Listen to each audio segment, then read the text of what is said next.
सीतारामचंद्राभ्यां नमः। श्रीमद् वाल्मीकि रामायण सुंदरकांड सर्ग 36 से 40। सर्ग 36। हनुमान जी का सीता को मुद्रिका देना। सीता का श्री राम कब मेरा उद्धार करेंगे, यह उत्सुक होकर पूछना तथा हनुमान जी का श्री राम के सीताभिषेक प्रेम का वर्णन करके उन्हें सांत्वना देना। तदनंतर महातेजस्वी पवन कुमार हनुमान जी सीता जी को विश्वास दिलाने के लिए पुनः विनय युक्त वचन बोले। महाभागे, मैं परम बुद्धिमान भगवान श्री राम का दूत वानर हूँ। देवी, ये श्री राम नाम से अंकित मुद्रिका है, इसे लेकर देखिए। आपको विश्वास दिलाने के लिए ही मैं इसे लेता आया हूँ। महात्मा श्री रामचंद्र जी ने स्वयं ये अंगूठी मेरे हाथ में दी थी। आपका कल्याण हो। अब आप धैर्य धारण करें।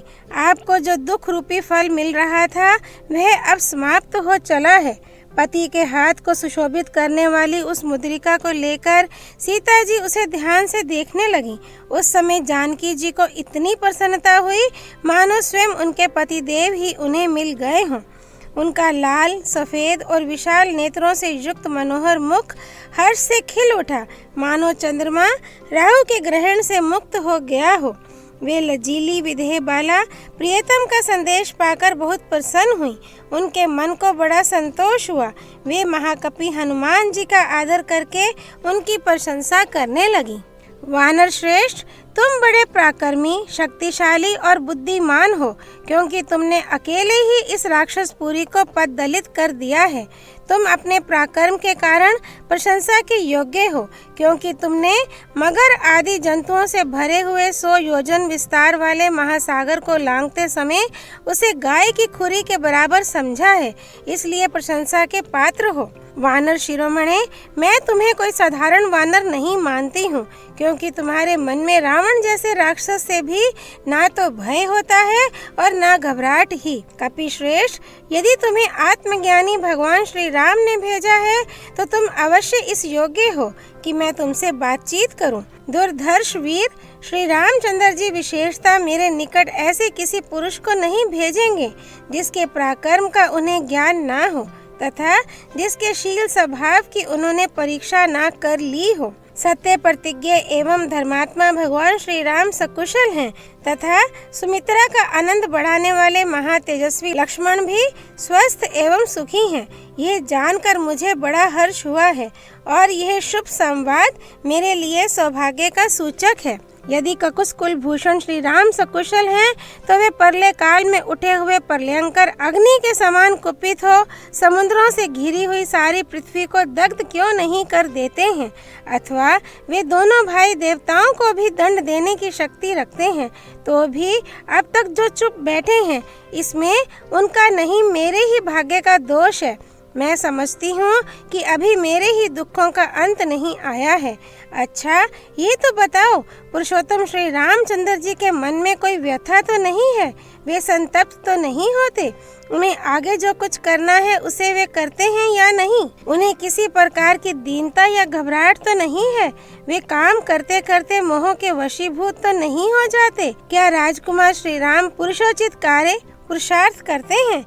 क्या शत्रुओं को संताप देने वाले श्री राम मित्रों के प्रति मित्र भाव रखकर साम और दान रूप 2 उपायों का ही अवलंबन करते हैं तथा शत्रुओं के प्रति उन्हें जीतने की इच्छा रखकर दान, भेद और दंड, इन 3 प्रकार के उपायों का ही आश्रय लेते हैं? क्या श्री राम स्वयं प्रयत्न पूर्वक मित्रों का संग्रह करते हैं? क्या उनके शत्रु भी शरणागत होकर अपनी रक्षा के लिए उनके पास आते हैं? क्या उन्होंने मित्रों का उपकार करके उन्हें अपने लिए कल्याणकारी बना लिया है? क्या वे कभी अपने मित्रों से भी उपकृत या पुरस्कृत होते हैं? क्या राजकुमार श्री राम कभी देवताओं का भी कृपा प्रसाद चाहते हैं, उनकी कृपा के लिए प्रार्थना करते हैं? क्या वे पुरुषार्थ और दैव दोनों का आश्रय लेते हैं? दुर्भाग्यवश मैं उनसे दूर हो गई हूँ, इस कारण श्री रघुनाथ जी मुझ पर स्नेहहीन तो नहीं हो गए हैं? क्या वे मुझे कभी इस संकट से छुड़ाएंगे? वे सदा सुख भोगने के ही योग्य हैं, दुख भोगने के योग्य कदापि नहीं हैं। परंतु इन दिनों दुख पर दुख उठाने के कारण श्री राम अधिक खिन्न और शिथिल तो नहीं हो गए हैं? क्या उन्हें माता कौशल्या, सुमित्रा तथा भरत का कुशल समाचार बराबर मिलता रहता है? क्या सम्माननीय श्री रघुनाथ जी मेरे लिए होने वाले शोक से अधिक संतप्त हैं?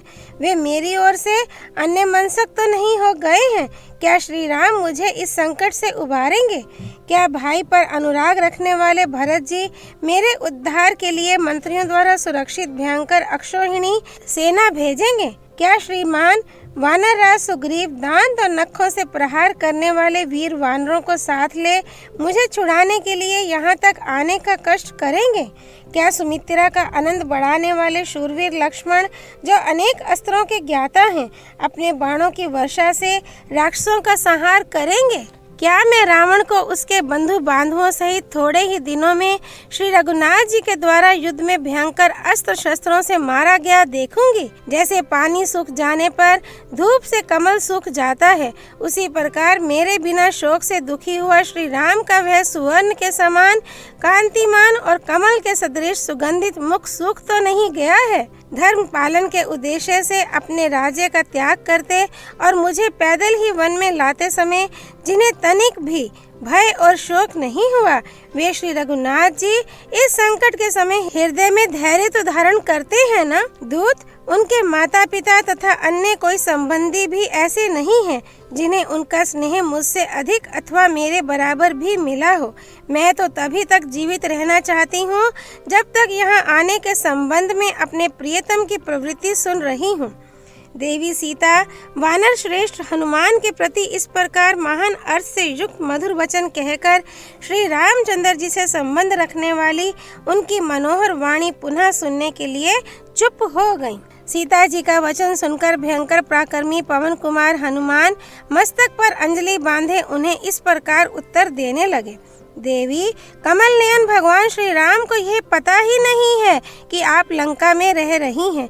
इसीलिए जैसे इंद्र दानवों के यहाँ से शची को उठा ले गए, उस प्रकार वे शीघ्र यहाँ से आपको नहीं ले जा रहे हैं। जब मैं यहाँ से लौट कर जाऊँगा तब मेरी बात सुनते ही श्री रघुनाथ जी वानर और भालुओं की विशाल सेना लेकर तुरंत वहाँ से चल देंगे।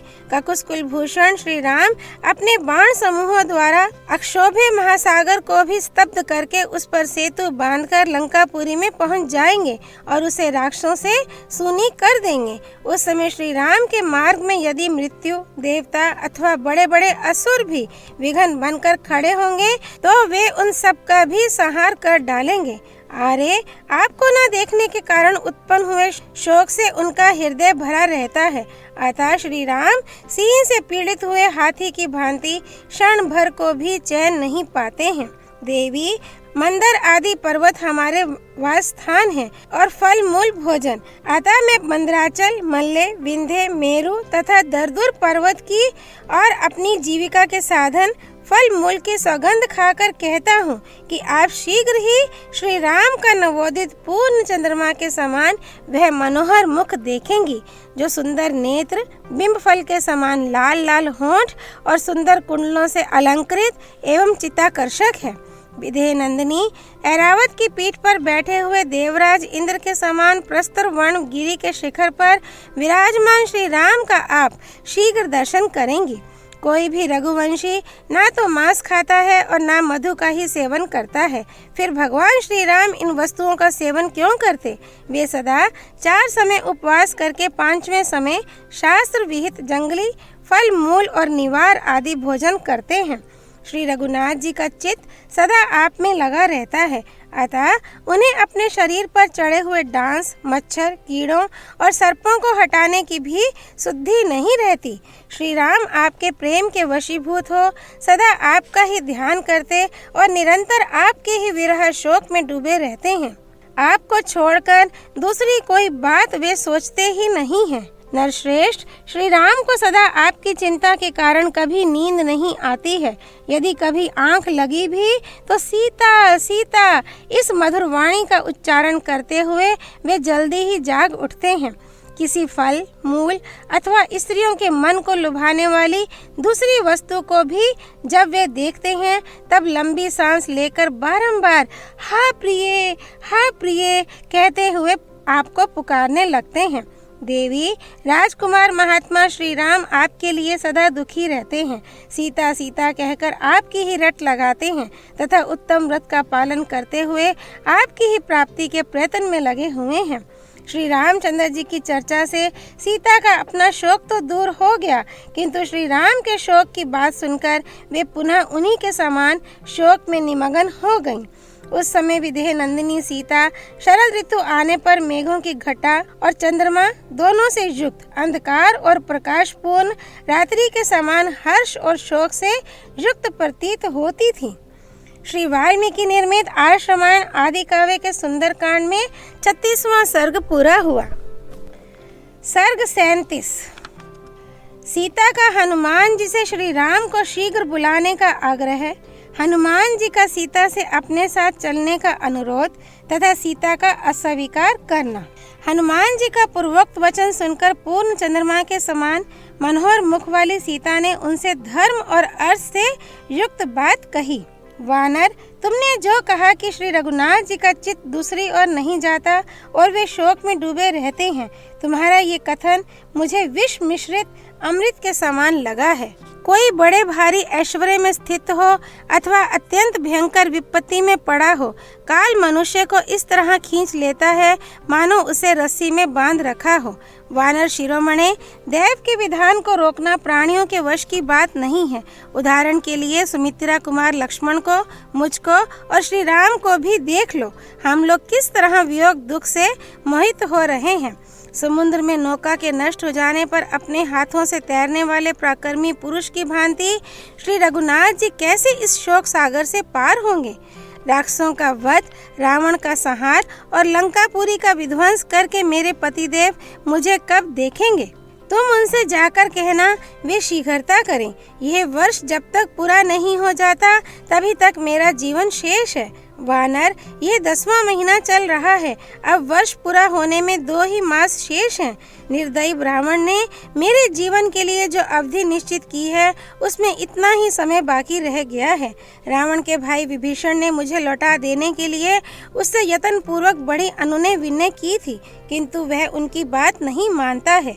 मेरा लौटाया जाना रावण को अच्छा नहीं लगता, क्योंकि वह काल के अधीन हो रहा है और युद्ध में मौत उसे ढूंढ रही है। कपे, विभीषण की ज्येष्ठ पुत्री का नाम कला है। उसकी माता ने स्वयं उसे मेरे पास भेजा था। उसी ने ये सारी बातें मुझसे कही हैं। अविंध्य नाम का एक श्रेष्ठ राक्षस है जो बड़ा ही बुद्धिमान, विद्वान, धीर, सुशील, वृत्त तथा रावण का सम्मान पात्र है। उसने रावण को यह बताकर कि श्री राम के हाथ से राक्षसों के विनाश का अवसर आ पहुंचा है, मुझे लौटा देने के लिए प्रेरित किया था, किंतु वह दुष्टात्मा उसके हितकारी वचनों को भी नहीं सुनता है। कपिश्रेष्ठ, मुझे तो यह आशा हो रही है कि मेरे पतिदेव मुझसे शीघ्र ही आ मिलेंगे, क्योंकि मेरी अंतरात्मा शुद्ध है और श्री रघुनाथ जी में बहुत से गुण हैं। वानर, श्री रामचंद्र जी में उत्साह, पुरुषार्थ, बल, दयालुता, कृतज्ञता, पराक्रम और प्रभाव आदि सभी गुण विद्यमान हैं। जिन्होंने जनस्थान में अपने भाई की सहायता लिए बिना ही 14,000 राक्षसों का संहार कर डाला, उनसे कौन शत्रु भयभीत ना होगा। श्री रामचंद्र जी पुरुषों में श्रेष्ठ हैं। वे संकटों से तोले या विचलित किए जाएं, ये सर्वथा असंभव है। जैसे पुलोम कन्या शची इंद्र के प्रभाव को जानती हैं, उसी तरह मैं श्री रघुनाथ जी की शक्ति सामर्थ्य को अच्छी तरह जानती हूँ। कपिवर, शूरवीर भगवान श्री राम सूर्य के समान हैं। उनके बाण समूह ही उनकी किरणें हैं। वे उनके द्वारा शत्रुभूत राक्षस रूपी जल को शीघ्र ही सोख लेंगे। इतना कहते कहते सीता के मुख पर आंसुओं की धारा बह चली। वे श्री रामचंद्र जी के लिए शोक से पीड़ित हो रही थीं।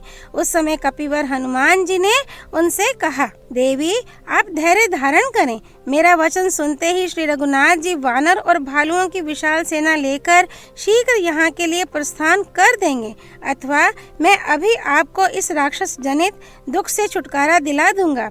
सती साध्वी देवी, आप मेरी पीठ पर बैठ जाइए। आपको पीठ पर बैठाकर मैं समुद्र को लांघ जाऊंगा।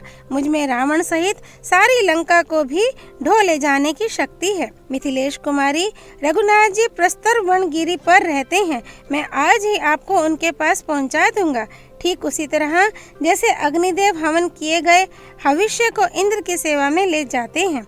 विदेह नंदिनी, दैत्यों के वध के लिए उत्साह रखने वाले भगवान विष्णु की भांति राक्षसों के संहार के लिए सचेष्ट हुए श्री राम और लक्ष्मण का आप आज ही दर्शन करेंगी। आपके दर्शन का उत्साह मन में लिए महाबली श्री राम पर्वत शिखर पर अपने आश्रम में उसी प्रकार बैठे हैं जैसे देवराज इंद्र गजराज ऐरावत की पीठ पर विराजमान होते हैं। देवी, आप मेरी पीठ पर बैठिए। शोभने, मेरे कथन की उपेक्षा ना कीजिए। चंद्रमा से मिलने वाली रोहिणी की भांति आप श्री रामचंद्र जी के साथ मिलने का निश्चय कीजिए। मुझे भगवान श्री राम से मिलना है। इतना कहते ही आप चंद्रमा से रोहिणी की भांति श्री रघुनाथ जी से मिल जाएंगी। आप मेरी पीठ पर आरूढ़ होइए और आकाश मार्ग से ही महासागर को पार कीजिए। कल्याणी, मैं आपको लेकर जब यहाँ से चलूँगा उस समय समुचे लंका निवासी मिलकर भी मेरा पीछा नहीं कर सकते। विदेह नंदिनी, जिस प्रकार मैं यहाँ आया हूँ उसी तरह आपको लेकर आकाश मार्ग से चला जाऊँगा, इसमें संदेह नहीं है। आप मेरा पराक्रम देखिए। वानर श्रेष्ठ हनुमान के मुख से यह अद्भुत वचन सुनकर मिथिलेश कुमारी सीता के सारे शरीर में हर्ष और विस्मय के कारण रोमांच हो आया। उन्होंने हनुमान जी से कहा, वानर युद्धपति हनुमान, तुम इतने दूर के मार्ग पर मुझे कैसे ले चलना चाहते हो? तुम्हारे इस दुस्साहस को मैं वानरोचित चपलता ही समझती हूँ। वानर शिरोमणि, तुम्हारा शरीर तो बहुत छोटा है, फिर तुम मुझे मेरे स्वामी महाराज श्री राम के पास ले जाने की इच्छा कैसे करते हो? सीता जी की यह बात सुनकर शोभाशाली पवन कुमार हनुमान ने इसे अपने लिए नया तिरस्कार ही माना। वे सोचने लगे, कजरारे नेत्रों वाली विदेह नंदिनी सीता मेरे बल और प्रभाव को नहीं जानती, इसलिए आज मेरे उस रूप को जिसे मैं इच्छा अनुसार धारण कर लेता हूँ ये देख लें। ऐसा विचार करके शत्रुमर्दन वानर शिरोमणि हनुमान ने उस समय सीता को अपना स्वरूप दिखाया। वे बुद्धिमान कपिवर उस वृक्ष से नीचे कूद पड़े और सीता जी को विश्वास दिलाने के लिए बढ़ने लगे। बात की बात में उनका शरीर मेरु पर्वत के समान ऊंचा हो गया। वे प्रज्वलित अग्नि के समान तेजस्वी प्रतीत होने लगे। इस तरह विशाल रूप धारण करके वे वानर श्रेष्ठ हनुमान सीता जी के सामने खड़े हो गए। तत्पश्चात पर्वत के समान विशालकाय, तांबे के समान लाल मुख और वज्र के समान दाढ़ और नख वाले भयानक महाबली वानर वीर हनुमान विदेह नंदिनी से इस प्रकार बोले, देवी, मुझ में पर्वत, वन, अटालिका, चार दीवारी और नगर द्वार सहित इस लंकापुरी को रावण के साथ ही उठा ले जाने की शक्ति है। अतः आप मेरे साथ चलने का निश्चय कर लीजिए।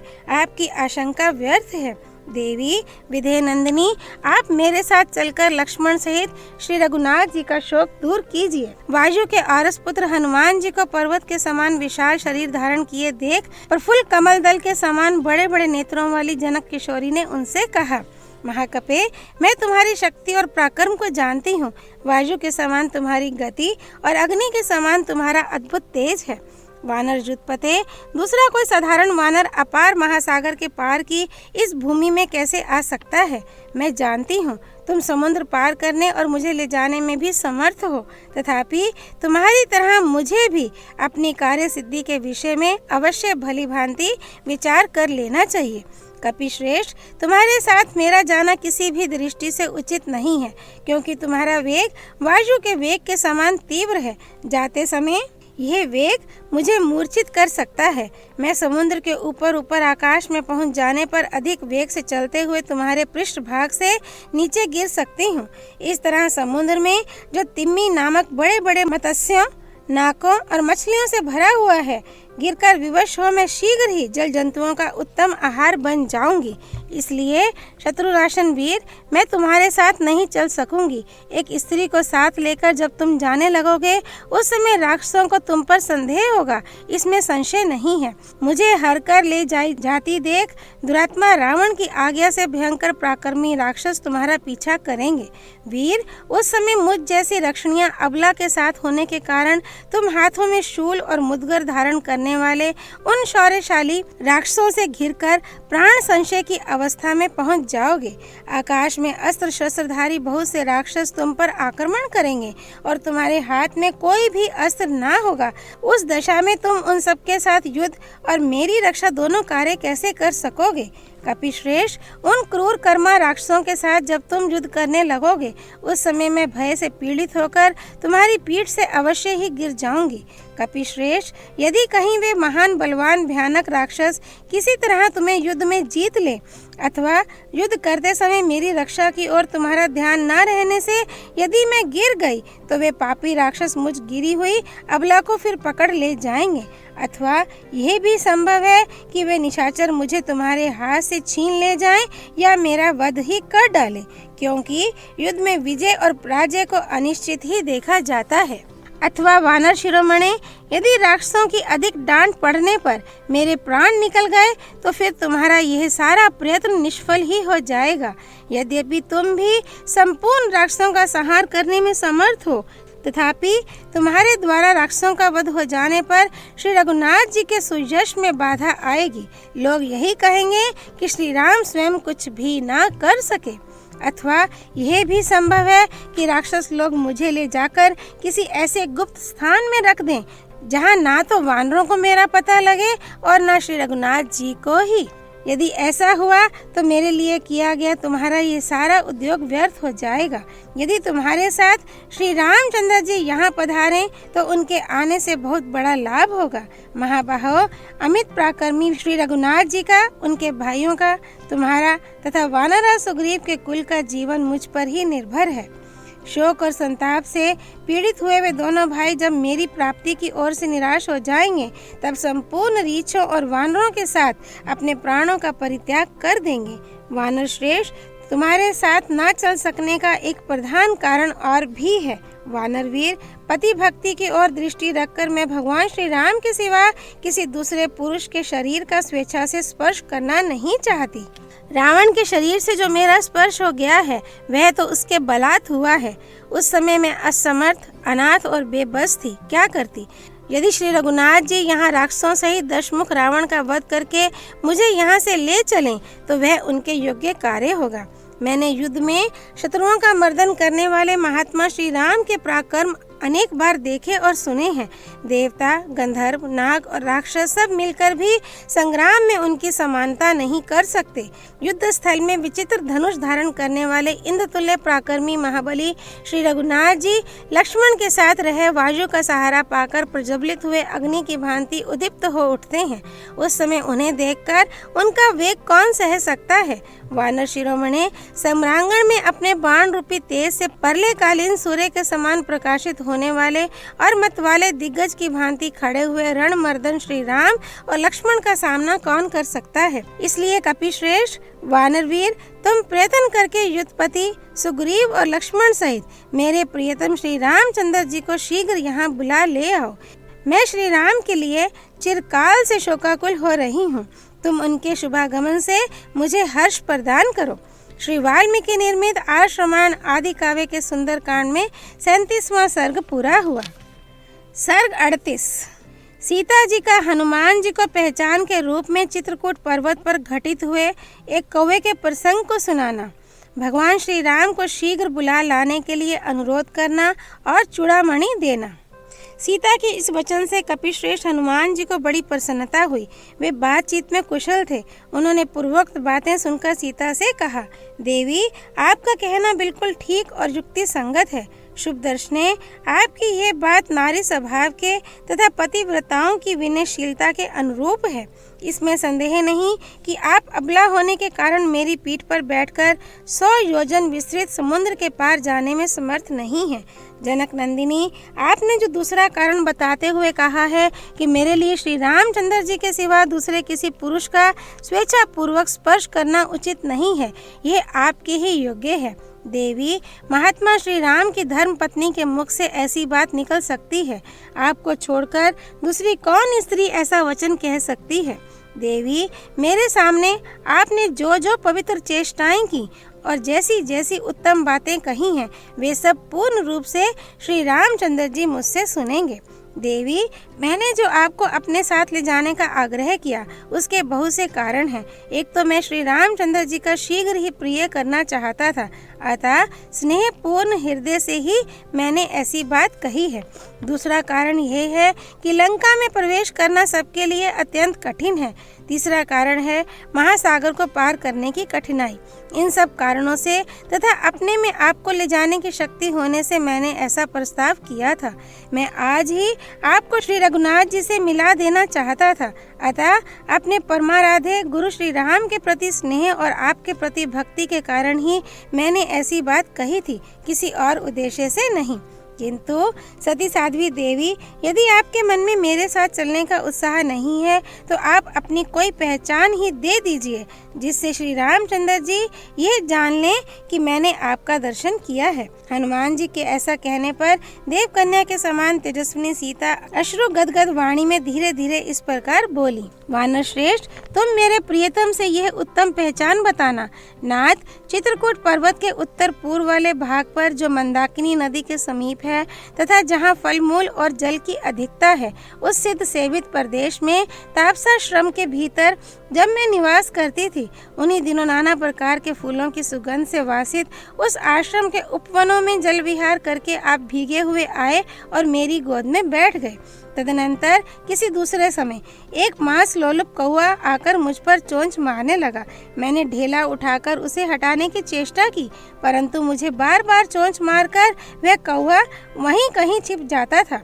उस बलि भोजी कौवे को खाने की इच्छा थी, इसलिए वह मेरा मांस नोचने से निवृत्त नहीं होता था। मैं उस पक्षी पर बहुत कुपित थी, अतः अपने लहंगे को दृढ़ता पूर्वक कसने के लिए कटी सूत्र नारे को खींचने लगी। उस समय मेरा वस्त्र कुछ नीचे खिसक गया और उसी अवस्था में आपने मुझे देख लिया। देखकर आपने मेरी हंसी उड़ाई। इससे मैं पहले तो कुपित हुई और फिर लज्जित हो गई। इतने में ही उस भक्ष्य लोलुप कौवे ने फिर चोंच मारकर मुझे शक्त विक्षत कर दिया और उसी अवस्था में मैं आपके पास आई। आप वहाँ बैठे हुए थे। मैं उस कौवे की हरकत से तंग आ गई थी, अतः थककर आपकी गोद में आ बैठी। उस समय मैं कुपित सी हो रही थी और आपने प्रसन्न होकर मुझे सांत्वना दी। नाथ, कौवे ने मुझे कुपित कर दिया था। मेरे मुख पर आंसुओं की धारा बह रही थी और मैं धीरे धीरे आंखें पोंछ रही थी। आपने मेरी उस अवस्था को लक्ष्य किया।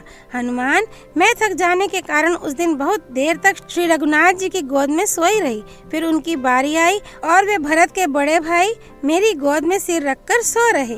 इसी समय वह कौवा फिर वहां आया। मैं सोकर जगने के बाद श्री रघुनाथ जी की गोद में उठकर बैठी ही थी कि उस कौवे ने सहसा झपटकर मेरी छाती में चोंच मार दी। उसने बारंबार उड़कर मुझे अत्यंत घायल कर दिया। मेरे शरीर से रक्त की बूंदें झरने लगी। इससे श्री रामचंद्र जी की नींद खुल गई और वे जागकर उठ बैठे। मेरी छाती में घाव हुआ देख महाभाव श्री राम उस समय कुपित हो उठे और फुफकारते हुए विषधर सर्प के समान जोर जोर से सांस लेते हुए बोले, हाथी की सूंड के समान जांघों वाली सुंदरी, किसने तुम्हारी छाती को क्षत विक्षत किया है? कौन रोष से भरे हुए 5 मुख वाले सर्प के साथ खेल रहा है? इतना कहकर जब उन्होंने इधर उधर दृष्टि डाली, तब उस कौवे को देखा जो मेरी ओर ही मुंह किए बैठा था। उसके तीखे पंजे खून से रंग गए थे। वह पक्षियों में श्रेष्ठ कौवा इंद्र का पुत्र था। उसकी गति वायु के समान तीव्र थी। वह शीघ्र ही स्वर्ग से उड़कर पृथ्वी पर आ पहुंचा था। उस समय बुद्धिमानों में श्रेष्ठ महाभाव श्री राम के नेत्र क्रोध से घूमने लगे। उन्होंने उस कौवे को कठोर दंड देने का विचार किया। श्री राम ने कुश की चटाई से एक कुश निकाला और उसे ब्रह्मास्त्र के मंत्र से अभिमंत्रित किया। अभिमंत्रित करते ही वह कालाग्नि के समान प्रज्वलित हो उठा। उसका लक्ष्य वह पक्षी ही था। श्री रघुनाथ जी ने वह प्रज्वलित कुश उस कौवे की ओर छोड़ा। फिर तो वह आकाश में उसका पीछा करने लगा। वह कौवा कई प्रकार की उड़ानें लगाता अपने प्राण बचाने के लिए इस संपूर्ण जगत में भागता फिरा, किंतु उस बाण ने कहीं भी उसका पीछा ना छोड़ा। उसके पिता इंद्र तथा समस्त श्रेष्ठ महर्षियों ने भी उसका परित्याग कर दिया। तीनों लोकों में घूमकर अंत में वह पुनः भगवान श्री राम की ही शरण में आया। रघुनाथ जी शरणागत वत्सल हैं। उनकी शरण में आकर जब वह पृथ्वी पर गिर पड़ा तब उन्हें उस पर दया आ गई। अतः वध के योग्य होने पर भी उस कौवे को उन्होंने मारा नहीं, उबारा। उसकी शक्ति क्षीण हो चुकी थी और वह उदास होकर सामने गिरा था। इस अवस्था में उसको लक्ष्य करके भगवान बोले, ब्रह्मास्त्र को तो व्यर्थ किया नहीं जा सकता, अतः बताओ इसके द्वारा तुम्हारा कौन सा अंग भंग किया जाए। फिर उसकी सम्मति के अनुसार श्री राम ने उस अस्त्र से उस कौवे की दाहिनी आंख नष्ट कर दी। इस प्रकार दायां नेत्र गिरकर वह अपने प्राण बचा सका। तदनंतर दशरथ नंदन राजा राम को नमस्कार करके उन वीर शिरोमणि से विदा लेकर वह अपने निवास स्थान को चला गया। कपिश्रेष्ठ, तुम मेरे स्वामी से जाकर कहना, प्राणनाथ पृथ्वीपते, आपने मेरे लिए एक साधारण अपराध करने वाले कौवे पर भी ब्रह्मास्त्र का प्रयोग किया था। फिर जो आपके पास से मुझे हर ले आया उसको आप कैसे क्षमा कर रहे हैं? नरश्रेष्ठ, मेरे ऊपर महान उत्साह से पूर्ण कृपा कीजिए। प्राणनाथ, जो सदा आपसे सनाथ है वह सीता आज अनाथ से दिखाई देती है। दया करना सबसे बड़ा धर्म है, ये मैंने आपसे ही सुना है। मैं आपको अच्छी तरह जानती हूँ। आपका बल, पराक्रम और उत्साह महान है। आपका कहीं आर पार नहीं है। आप असीम हैं। आपको कोई क्षुब्ध या पराजित नहीं कर सकता। आप गंभीरता में समुद्र के समान हैं। समुद्र पर्यंत सारी पृथ्वी के स्वामी हैं तथा इंद्र के समान तेजस्वी हैं। मैं आपके प्रभाव को जानती हूँ। रघुनंदन, इस प्रकार अस्त्रवेताओं में श्रेष्ठ, बलवान और शक्तिशाली होते हुए भी आप राक्षसों पर अपने अस्त्रों का प्रयोग क्यों नहीं करते हैं? पवन कुमार, नाग, गंधर्व, देवता और मरुदगण कोई भी सम्रांगण में श्री रामचंद्र जी का वेग नहीं सह सकते। उन परम पराक्रमी श्री राम के हृदय में यदि मेरे लिए कुछ व्याकुलता है तो वे अपने तीखे सहायकों से इन राक्षसों का संहार क्यों नहीं कर डालते, अथवा शत्रुओं को संताप देने वाले महाबली वीर लक्ष्मण ही अपने बड़े भाई की आज्ञा लेकर मेरा उद्धार क्यों नहीं करते हैं? वे दोनों पुरुष सिंह वायु तथा इंद्र के समान तेजस्वी हैं। यदि वे देवताओं के लिए भी दुर्जय हैं तो किस लिए मेरी उपेक्षा करते हैं? निस्संदेह मेरा ही कोई महान पाप उदित हुआ है जिससे वे दोनों शत्रु संतापी वीर मेरा उद्धार करने में समर्थ होते हुए भी मुझ पर कृपा दृष्टि नहीं कर रहे हैं। विदेह कुमारी सीता ने आंसू बहाते हुए जब यह करुणायुक्त बात कही तब इसे सुनकर वानर युद्धपति महातेजस्वी हनुमान इस प्रकार बोले, देवी, मैं सत्य की शपथ खाकर आपसे कहता हूँ कि श्री रामचंद्र जी आपके विरह शोक से पीड़ित हो अन्य सब कार्यों से विमुख हो गए हैं। केवल आपका ही चिंतन करते रहते हैं। श्री राम के दुखी होने से लक्ष्मण भी सदा संतप्त रहते हैं। किसी तरह आपका दर्शन हो गया, अब शोक करने का अवसर नहीं है। शोभने, इस घड़ी से आप अपने दुखों का अंत होता देखेंगी। वे दोनों पुरुष सिंह राजकुमार बड़े बलवान हैं तथा आपको देखने के लिए उनके मन में विशेष उत्साह है, अतः वे समस्त राक्षस जगत को भस्म कर डालेंगे। विशाल लोचने, रघुनाथ जी सम्रांगण में क्रूरता प्रकट करने वाले रावण को उसके बंधु बांधवों सहित मारकर आपको अपनी पुरी में ले जाएंगे। अब भगवान श्री राम, महाबली लक्ष्मण, तेजस्वी सुग्रीव तथा वहां एकत्र हुए वानरों के प्रति आपको जो कुछ कहना हो वह कहिए।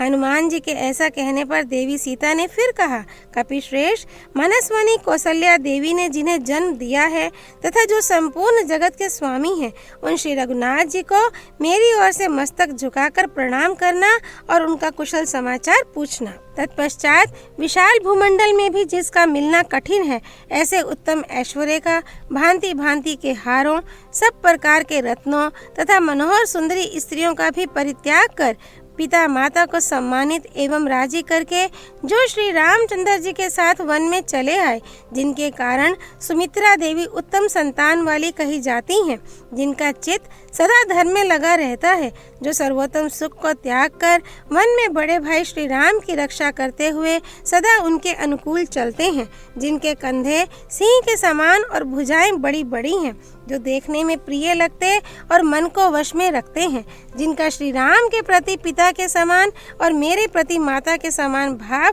तथा बर्ताव रहता है, जिन वीर लक्ष्मण को उस समय मेरे हरे जाने की बात नहीं मालूम हो सकी थी, जो बड़े बूढ़ों की सेवा में संलग्न रहने वाले, शोभाशाली, शक्तिमान तथा कम बोलने वाले हैं, राजकुमार श्री राम के प्रिय व्यक्तियों में जिनका सबसे ऊंचा स्थान है, जो मेरे ससुर के द्वारा सदृश पराक्रमी हैं, तथा श्री रघुनाथ जी का जिन छोटे भाई लक्ष्मण के प्रति सदा मुझसे भी अधिक प्रेम रहता है, जो पराक्रमी वीर अपने ऊपर डाले हुए कार्यभार को बड़ी योग्यता के साथ वहन करते हैं, तथा जिन्हें देखकर श्री रघुनाथ जी अपने मरे हुए पिता को भी भूल गए हैं, अर्थात जो पिता के समान श्री राम के पालन में दत्तचित्त रहते हैं, उन लक्ष्मण से भी तुम मेरी ओर से कुशल पूछना और वानर श्रेष्ठ मेरे कथनानुसार उनसे ऐसी बातें कहना जिन्हें सुनकर नित्य कोमल, पवित्र, दक्ष तथा श्री राम के प्रिय बंधु लक्ष्मण मेरा दुख दूर करने को तैयार हो जाएं। वानर युद्धपते अधिक क्या कहूँ, जिस तरह ये कार्य सिद्ध हो सके वही उपाय तुम्हें करना चाहिए। इस विषय में तुम ही प्रमाण हो, इसका सारा भार तुम्हारे ही ऊपर है। तुम्हारे प्रोत्साहन देने से ही श्री रघुनाथ जी मेरे उद्धार के लिए प्रयत्नशील हो सकते हैं। तुम मेरे स्वामी शूरवीर भगवान श्री राम से बारंबार कहना, दशरथ नंदन, मेरे जीवन की अवधि के लिए जो मास नियत हैं, उनमें से जितना शेष है उतने ही समय तक मैं जीवन धारण करूंगी। उन अवशिष्ट 2 महीनों के बाद मैं जीवित नहीं रह सकती। ये मैं आपसे सत्य की शपथ खाकर कह रही हूँ।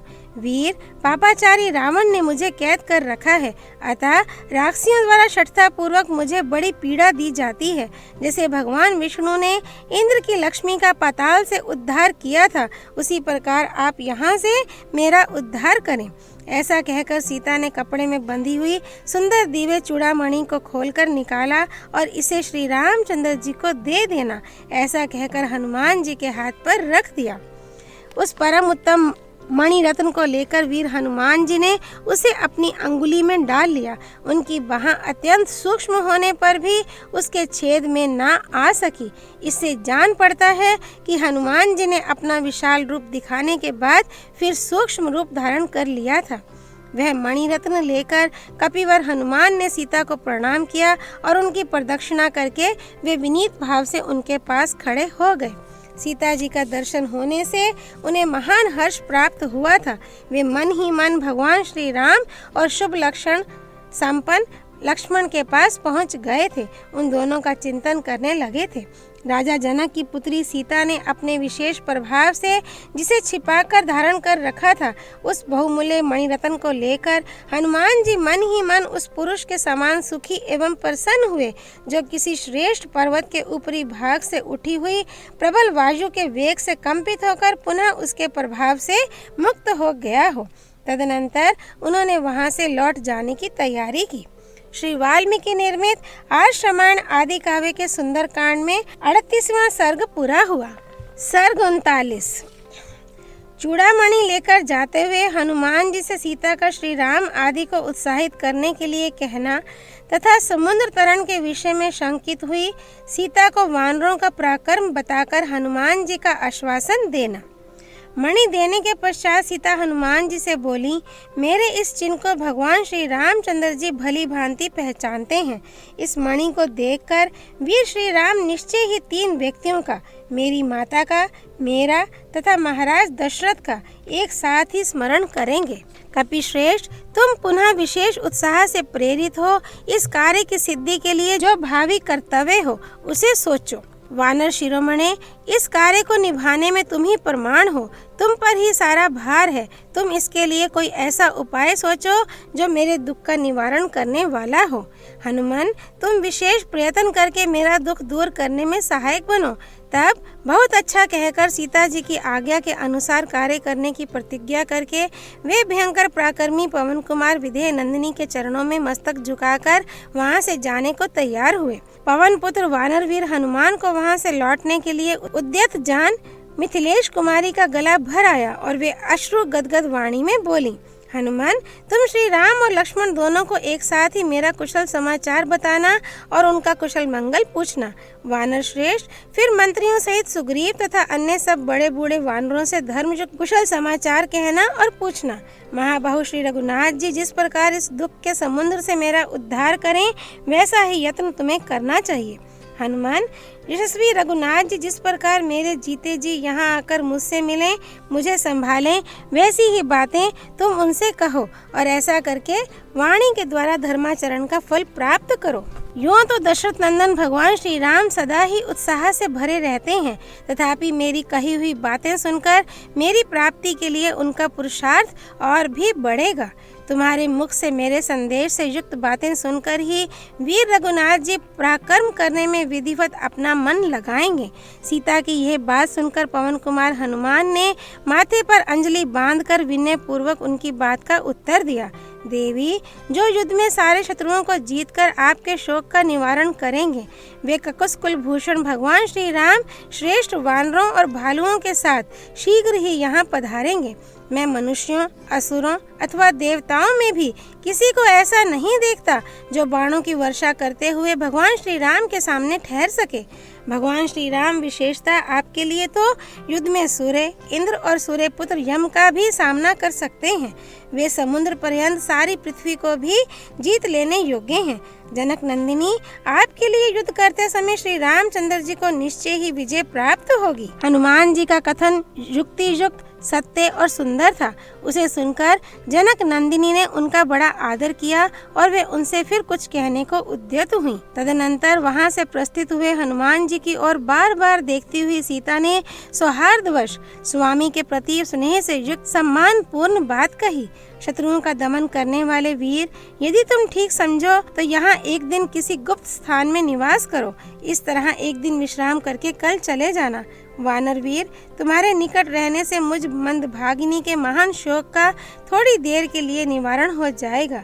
कपिश्रेष्ठ, विश्राम के पश्चात यहाँ से यात्रा करने के अनंतर यदि फिर तुम लोगों के आने में संदेह या विलंब हुआ तो मेरे प्राणों पर भी संकट आ जाएगा, इसमें संशय नहीं है। वानर वीर, मैं दुख पर दुख उठा रही हूँ। तुम्हारे चले जाने पर तुम्हें न देख पाने का शोक मुझे पुनः दग्ध करता हुआ सा संताप देता रहेगा। वीर वानरेश्वर, तुम्हारे साथी रीछों और वानरों के विषय में मेरे सामने अब भी यह महान संदेह तो विद्यमान ही है कि वे रीछ और वानरों की सेनाएं तथा वे दोनों राजकुमार श्री राम और लक्ष्मण इस दुष्पार महासागर को कैसे पार करेंगे। इस संसार में समुद्र को लांघने की शक्ति तो केवल 3 प्राणियों में ही देखी गई है, तुम में, गरुड़ में अथवा वायु देवता में।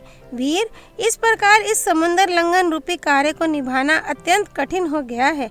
ऐसी दशा में तुम्हें कार्य सिद्धि का कौन सा उपाय दिखाई देता है, ये बताओ, क्योंकि कार्य सिद्धि का उपाय जानने वाले लोगों में तुम सबसे श्रेष्ठ हो। शत्रु वीरों का संहार करने वाले पवन कुमार, इसमें संदेह नहीं कि तुम अकेले ही मेरे उद्धार रूपी कार्य को सिद्ध करने में पूर्णता समर्थ हो, परंतु ऐसा करने से जो विजय रूप फल प्राप्त होगा उसका यश केवल तुम्ही को मिलेगा, भगवान श्री राम को नहीं। यदि रघुनाथ जी सारी सेना के साथ रावण को युद्ध में पराजित करके विजयी हो मुझे साथ ले अपनी पुरी को पधारे तो वह उनके अनुरूप कार्य होगा।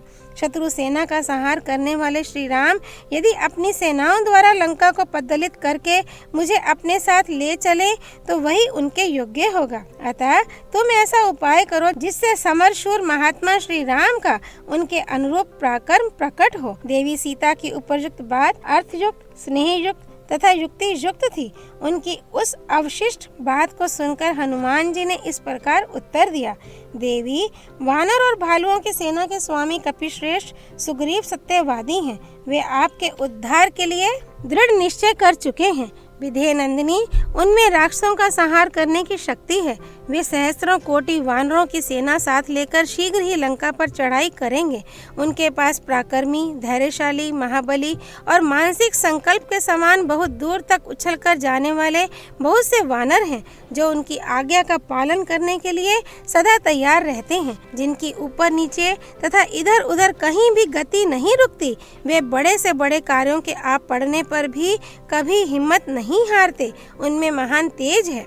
उन्होंने अत्यंत उत्साह से पूर्ण होकर वायुपथ, आकाश का अनुसरण करते हुए समुद्र और पर्वतों सहित इस पृथ्वी की अनेक बार परिक्रमा की है। सुग्रीव की सेना में मेरे समान तथा मुझसे भी बढ़कर पराक्रमी वानर हैं। उनके पास कोई भी ऐसा वानर नहीं है जो बल पराक्रम में मुझसे कम हो। जब मैं ही यहाँ आ गया, तब अन्य महाबली वीरों के आने में क्या संदेह है। जो श्रेष्ठ पुरुष होते हैं, उन्हें संदेश वाहक दूत बनाकर नहीं भेजा जाता, साधारण कोटि के लोग ही भेजे जाते हैं। अतः देवी, आपको संताप करने की आवश्यकता नहीं है।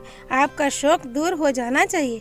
वानर युद्धपति एक ही छलांग में लंका पहुंच जाएंगे। उदय काल के सूर्य और चंद्रमा की भांति शोभा पाने वाले और महान वानर समुदाय के साथ रहने वाले वे दोनों पुरुष सिंह श्री राम और लक्ष्मण मेरी पीठ पर बैठकर आपके पास आप पहुंचेंगे। वे दोनों नरश्रेष्ठ वीर श्री राम और लक्ष्मण एक साथ आकर अपने सहायकों से लंकापुरी का विध्वंस कर डालेंगे। वरारोहे, रघुकुल को आनंदित करने वाले श्री रघुनाथ जी रावण को उसके सैनिकों सहित मारकर आपको साथ ले अपनी पुरी को लौटेंगे। इसलिए आप धैर्य धारण करें, आपका कल्याण हो। आप समय की प्रतीक्षा करें। प्रज्वलित अग्नि के समान तेजस्वी श्री रघुनाथ जी आपको शीघ्र ही दर्शन देंगे। पुत्र, मंत्री और बंधु बांधवों सहित राक्षस राज रावण के मारे जाने पर आप श्री रामचंद्र जी से उसी प्रकार मिलेंगी जैसे रोहिणी चंद्रमा से मिलती है। देवी मिथिलेश कुमारी, आप शीघ्र ही अपने शोक का अंत हुआ देखेंगी। आपको यह भी दृष्टिगोचर होगा कि श्री रामचंद्र जी ने रावण को बलपूर्वक मार डाला है। विधेय नंदिनी सीता को इस प्रकार आश्वासन दे पवन कुमार हनुमान जी ने वहां से लौटने का निश्चय करके उनसे फिर कहा, देवी, आप शीघ्र ही देखेंगी कि शुद्ध हृदय वाले शत्रुनाशक श्री रघुनाथ जी तथा लक्ष्मण हाथ में धनुष लिए लंका के द्वार पर आप पहुँचे हैं। नख और दाढ़ ही जिनके अस्त्र शस्त्र हैं तथा जो सिंह और व्याघ्र के समान पराक्रमी एवं गजराजों के समान विशालकाय हैं, ऐसे वानरों को भी आप शीघ्र ही एकत्र हुआ देखेंगी। आरे, पर्वत और मेघ के समान विशालकाय मुख्य मुख्य वानरों के बहुत से झुंड लंकावर्ती मल्य पर्वत के शिखरों पर गरजते दिखाई देंगे। श्री रामचंद्र जी के मर्म स्थल में कामदेव के भयंकर बाणों से चोट पहुंची है, इसलिए वे सिंह से पीड़ित हुए गजराज की भांति चैन नहीं पाते हैं। देवी, आप शोक के कारण रोदन ना करें। आपके मन का भय दूर हो जाए। शोभने, जैसे सच्चे देवराज इंद्र से मिलती हैं, उसी प्रकार आप अपने पतिदेव से मिलेंगी। भला श्री रामचंद्र जी से बढ़कर दूसरा कौन है तथा लक्ष्मण जी के समान भी कौन हो सकता है। अग्नि और वायु के तुल्य तेजस्वी वे दोनों भाई आपके आश्रय हैं। आपको कोई चिंता नहीं करनी चाहिए। देवी, राक्षसों द्वारा सेवित इस अत्यंत भयंकर देश में आपको अधिक दिनों तक नहीं रहना पड़ेगा। आपके प्रीतम के आने में विलंब नहीं होगा। जब तक मेरी उनसे भेंट ना हो, उतने समय तक के विलंब को आप क्षमा करें। श्री वाल्मीकि निर्मित आर्ष रामायण आदि काव्य के सुंदर कांड में 39वां सर्ग पूरा हुआ। सर्ग 40। सीता का श्री राम से कहने के लिए पुनः संदेश देना तथा हनुमान जी का उन्हें आश्वासन दे उत्तर दिशा की ओर जाना। वायुपुत्र महात्मा हनुमान जी का वचन सुनकर देवकन्या के समान तेजस्विनी सीता ने अपने हित के विचार से इस प्रकार कहा, वानर वीर, तुमने मुझे बड़ा ही प्रिय संवाद सुनाया है। तुम्हें देखकर हर्ष के मारे मेरे शरीर में रोमांच हो आया है। ठीक उसी तरह जैसे वर्षा का पानी पड़ने से आधी जमी हुई खेती वाली भूमि हरी भरी हो जाती है, मुझ पर ऐसी दया करो जिससे मैं शोक के कारण दुर्बल हुए अपने अंगों द्वारा नरश्रेष्ठ श्री राम का प्रेम पूर्वक स्पर्श कर सकूं। वानर श्रेष्ठ, श्री राम ने क्रोधवश जो कौवे की एक आंख को फोड़ने वाली सींग का बाण चलाया था, उस प्रसंग की तुम पहचान के रूप में उन्हें याद दिलाना। मेरी ओर से यह भी कहना कि प्राणनाथ, पहले की उस बात बात को भी याद कीजिए जबकि मेरे कपोल में लगे हुए तिलक के मिट जाने पर आपने अपने हाथ से मेंसिल का तिलक लगाया था। महेंद्र और वरुण के समान पराक्रमी प्रियतम, आप बलवान होकर भी अपहरित होकर राक्षसों के घर में निवास करने वाली मुझ सीता का तिरस्कार कैसे सहन करते हैं? निष्पाप प्राणेश्वर, इस दिव्य चूड़ामणि को मैंने बड़े यत्न से सुरक्षित रखा था और संकट के समय इसे देखकर मानो मुझे आपका ही दर्शन हो गया हो, इस तरह मैं हर्ष का अनुभव करती थी। समुद्र के जल से उत्पन्न हुआ ये कांतिमान मणि रत्न आज आपको लौटा रही हूँ। अब शोक से आतुर होने के कारण मैं अधिक समय तक जीवित नहीं रह सकूंगी। दुस्सह दुख, हृदय को छेदने वाली बातें और राक्षसियों के साथ निवास, ये सब कुछ मैं आपके लिए ही सह रही हूँ। राजकुमार शत्रुसूदन, मैं आपकी प्रतीक्षा में किसी तरह 1 मास तक जीवन धारण करूंगी। इसके बाद आपके बिना मैं जीवित नहीं रह सकूंगी। ये राक्षस राज रावण बड़ा क्रूर है, मेरे प्रति इसकी दृष्टि भी अच्छी नहीं है। अब यदि आपको भी विलम्ब करते सुन लूंगी तो मैं क्षण भर भी जीवित नहीं रह सकती। सीता जी के यह आंसू बहाते कहे हुए करुणाजनक वचन सुनकर महातेजस्वी पवन कुमार हनुमान जी बोले, देवी, मैं सत्य की शपथ खाकर कहता हूँ कि श्री रघुनाथ जी आपके शोक से ही सब कामों से विमुख हो रहे हैं। श्री राम के शोकातुर होने से लक्ष्मण भी बहुत दुखी रहते हैं। अब किसी तरह आपका दर्शन हो गया, इसलिए रोने धोने या शोक करने का अवसर नहीं रहा। भामिनी, आप इसी मुहूर्त में अपने सारे दुखों का अंत हुआ देखेंगी। वे दोनों भाई पुरुष सिंह राजकुमार श्री राम और लक्ष्मण सर्वत्र प्रशंसित वीर हैं। आपके दर्शन के लिए उत्साहित होकर वे लंकापुरी को भस्म कर डालेंगे।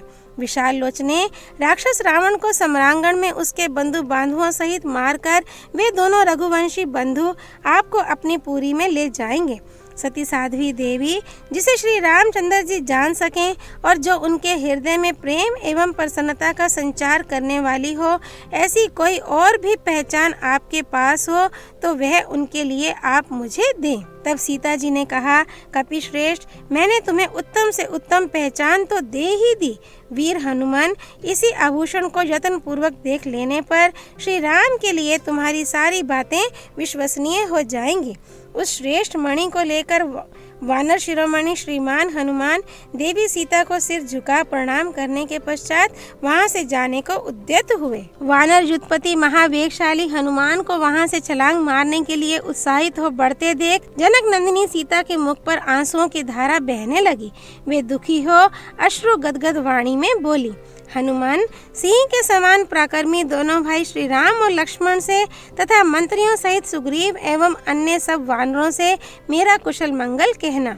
महाबाहु श्री रघुनाथ जी को तुम्हें इस प्रकार समझाना चाहिए जिससे वे दुख के इस महासागर से मेरा उद्धार करें। वानरों के प्रमुख वीर, मेरा ये दुस्सह शोक वेग और इन राक्षसों की ये डांट डपट भी तुम श्री राम के समीप जाकर कहना। जाओ, तुम्हारा मार्ग मंगलमय हो। राजकुमारी सीता के उक्त अभिप्राय को जानकर कपिवर हनुमान ने अपने को कृतार्थ समझा और प्रसन्नचित होकर थोड़े से शेष रहे कार्य का विचार करते हुए वहां से उत्तर दिशा की ओर प्रस्थान किया। श्री वाल्मीकि निर्मित आर्ष रामायण आदि काव्य के सुंदर कांड में 40वां सर्ग पूरा हुआ। सियापति रामचंद्र की जय। राम भक्त श्री हनुमान जी की जय। राम जन्मभूमि अयोध्यापुरी धाम की जय। सरयू नदी की जय। माँ गौरीपति देवों के देव महादेव भगवान शिव शंकर की जय। श्रीमद् वाल्मीकि रामायण की जय। महर्षि वाल्मीकि मुनि की जय। श्री हरि अर्पणमस्तु।